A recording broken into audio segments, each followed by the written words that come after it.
بسم اللہ الرحمن الرحیم۔ السلام علیکم ورحمۃ اللہ وبرکاتہ۔ ناظرین، ہم ذکر کر رہے تھے جنتی لاٹھی کا۔ وہ جنتی لاٹھی کیسے جنت سے باہر آئی، کون لے کر آیا، وہ کس کے پاس تھی، یہ ساری تفصیل ہم پہلی ویڈیو میں عرض کر چکے ہیں۔ اگر آپ علم سے ذوق رکھتے ہیں، علم کا شوق رکھتے ہیں، تو آپ اس پہلی ویڈیو سے یہ معلومات ساری لے سکتے ہیں۔ تو آج کی ہم ویڈیو سے یہ عرض کریں گے کہ وہ لاٹھی سانپ کیسے بن گئی۔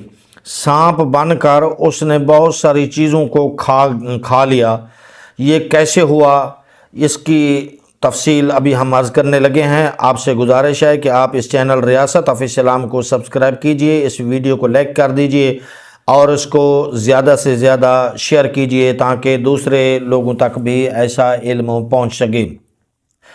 ناظرین محترم، اس جنتی لاٹھی کی تفصیل یہ ہے کہ وہ جنتی لاٹھی حضرت آدم علیہ السلام جنت سے لے کر آئے تھے۔ حضرت موسیٰ علیہ السلام کا وہ عصا جس کو عصائے موسیٰ کہتے ہیں، یہ اس لاٹھی کا ذکر ہو رہا ہے۔ ناظرین محترم، فرعون نے ایک میلہ لگوایا اور اپنی پوری سلطنت کے جادوگروں کو جمع کر کے حضرت موسیٰ علیہ السلام کو شکست دینے کے لیے مقابلے پر لگا دیا۔ اور اس میلہ کے ازدحام میں جہاں لاکھوں انسانوں کا مجمع تھا، ایک طرف جادوگروں کا ہجوم اپنی جادوگری کا سامان لے کر جمع ہو گیا اور ان سے جادوگروں کی فوج کے مقابلہ میں حضرت موسیٰ علیہ السلام تنہا ڈٹ گئے۔ جادوگروں نے فرعون کی عزت کی قسم کھا کر اپنے جادو کی لاٹھیوں اور رسیوں کو پھینکا تو ایک دم وہ لاٹھیاں اور رسیاں سانپ بن کر پورے میدان میں ہر طرف پھٹکارے مار کر دوڑنے لگی، ہر طرف دوڑنے لگی اور پورا مجمع خوف و ہراس میں بدحواس ہو کر ادھر ادھر بھاگنے لگا۔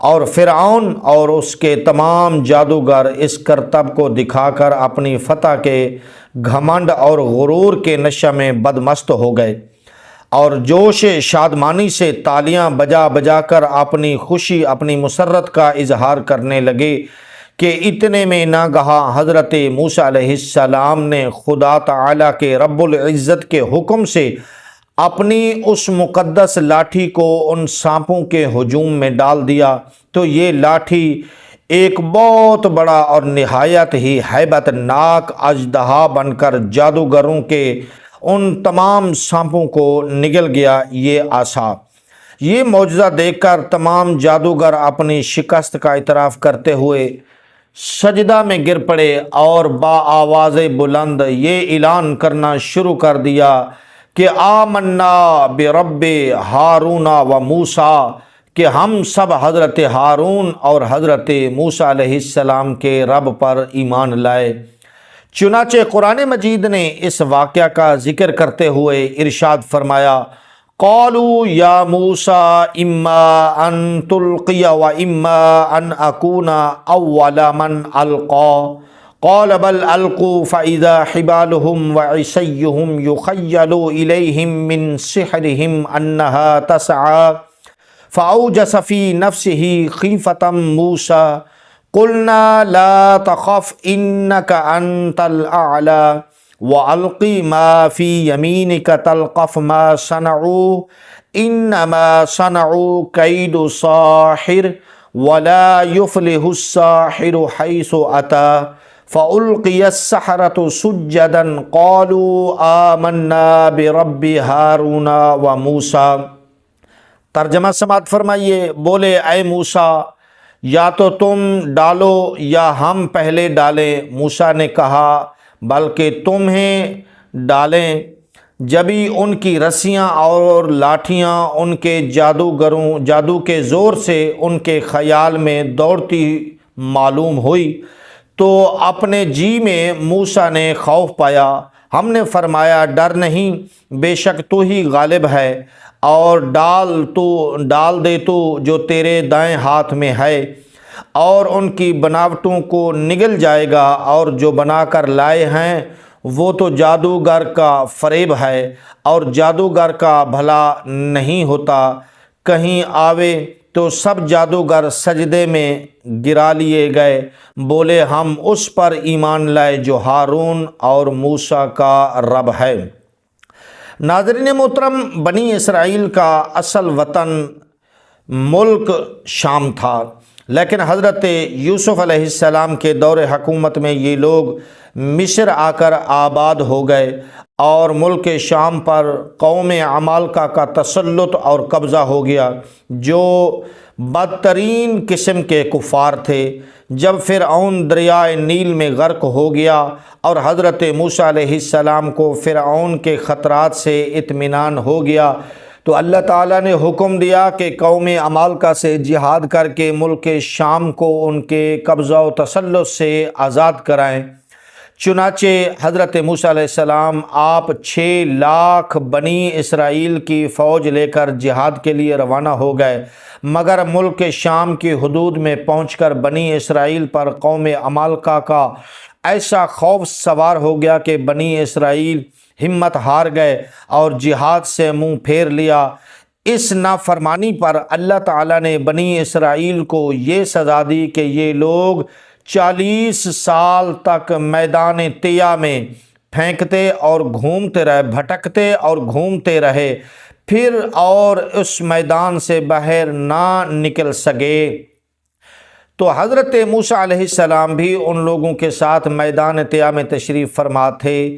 جب بنی اسرائیل اس بے آب و گیا میدان میں بھوک و پیاس کی شدت سے بے قرار ہو گئے تو اللہ تعالیٰ نے حضرت موسیٰ علیہ السلام کی دعا سے ان لوگوں کے کھانے کے لیے من اور سلوہ آسمان سے اتارا۔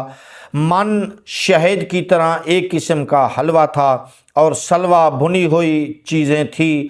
کھانے کے بعد جب یہ لوگ پیاس سے بے تاب ہونے لگے اور پانی مانگنے لگے تو حضرت موسیٰ علیہ السلام نے اس عصا کو پتھر پر مارا تو اس پتھر میں 12 چشمے پھوٹ کر بہنے لگے اور بنی اسرائیل کے 12 خاندان اپنے اپنے ایک چشمے سے پانی لے کر خود بھی پینے لگے اور اپنے جانوروں کو بھی پلانے لگے، اور پورے 40 سال تک یہ سلسلہ جاری رہا۔ یہ حضرت موسیٰ علیہ السلام کا معجزہ تھا جو عصا اور پتھر کے ذریعے ظہور میں آیا۔ قرآن مجید نے اس واقعہ اور معجزہ کا بیان کرتے ہوئے ارشاد فرماتا ہے وَإِذِ اسْتَسْقَىٰ مُوسَىٰ لِقَوْمِهِ فَقُلْنَا اضْرِب بِّعَصَاكَ الْحَجَرَ فَانْفَجَرَتْ مِنْهُ اثْنَتَا عَشْرَةَ عَيْنًا قَدْ عَلِمَ كُلُّ أُنَاسٍ مَّشْرَبَهُمْ۔ اور جب موسیٰ نے اپنی قوم کے لیے پانی مانگا تو ہم نے فرمایا اس پتھر پر اپنا عصا مارو، فوراً اس میں سے 12 چشمے بہہ نکلے، ہر گروہ نے اپنا گھاٹ پہچان لیا۔ تو ناظرین محترم، اس عصا کے اس لکڑی سے اور بھی معجزات بہت سارے ظہور پذیر ہوئے۔ اللہ تعالیٰ کے حکم سے، اللہ کی عطا کردہ طاقت سے حضرت موسیٰ علیہ السلام اس پتھر سے اور بھی بہت سے کام لیے، اس عصا سے اور بھی بہت سارے کام لیے۔ تو انشاءاللہ اس کی تفصیل ہم اگلی ویڈیو میں عرض کریں گے۔ السلام علیکم ورحمۃ اللہ وبرکاتہ۔